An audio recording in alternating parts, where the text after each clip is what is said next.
उफ, अरे के भयो? हातमा चप्पल सुमाएर दौड्दै आएछस् त के भयो?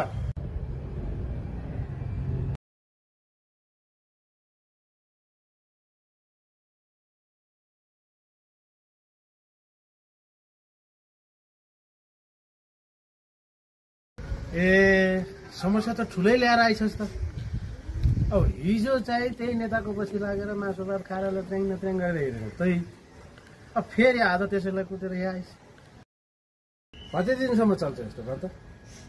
अब सधैँ नेता नराम्रो भयो, नेताले गलत गर्यो, नेताले भ्रष्टाचार गर्यो, नेताले चाहिँ लुट्यो, देश डुबायो, बर्बाद बनायो भनेर विद्रोह गर्ने, नाराबाजी गर्ने, गाली गर्ने, शिक्षित धिक्कार्ने जनताको काम सधैँ यही भइरहेको। अनि जब निर्वाचन आउँछ फेरि चाहिँ उसकै बहकामा लागेर कसैले पैसा लिएर, कसैले मासु भातको घरमा उसैलाई भोट हालेर उसैलाई जिताउने गल्ती जनताको पनि छ। हामी जनतालाई नेपालको संविधानले नै अधिकार दिएको छ त। जुन नेता भ्रष्ट सोचको छ, जुन नेताले जनताको मनोभावना बुझेको छैन, भ्रष्टाचारमा लिप्त छ, त्यस्तो नेतालाई हामी आफैले बाइकेट गर्न सक्छौँ। निर्वाचन आउँदैछ, निर्वाचनमा त्यस्ता नेताहरूलाई हामी आफैले तिरस्कार गरौँ। एउटा राम्रो सक्षम चाहिँ युवा नेतालाई चुनेर पठाउँ, उसले देश विकास गर्छ, नयाँ भिजन मिसन ल्याउँछ।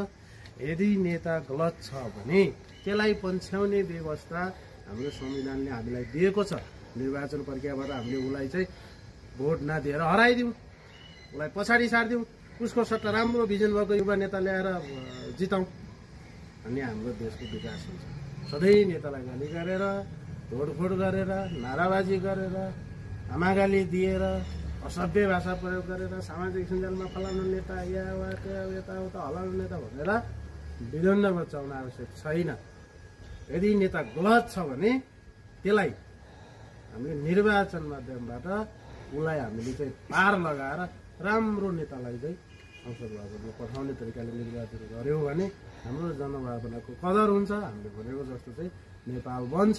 त्यसैले हामी जनता सजग हुन आवश्यक छ। हामी राजाका छोरालाई राजै मान्नुपर्छ भन्ने व्यवस्थामा त छैनौँ नि। आफ्नो प्रतिनिधिलाई हामी आफै चुनेर आफ्नो सरकार आफैले गठन गर्ने हामीलाई संविधानले अधिकार दिएको छ। सधैँ नेताको मासु भात र बहकाउमा लागेर, क्षणिक स्वार्थमा लागेर उसलाई चाहिँ निर्वाचनमा जिताइहाल्ने, पछि फेरि त्यसको 2-3 महिनापछि चाहिँ यो त भ्रष्ट नेता हो, यो त खतम नेता हो, यसले देश डुबायो भनेर भन्नुभन्दा त्यस्ता नेतालाई बेलैमा निर्वाचनको प्रक्रियाबाट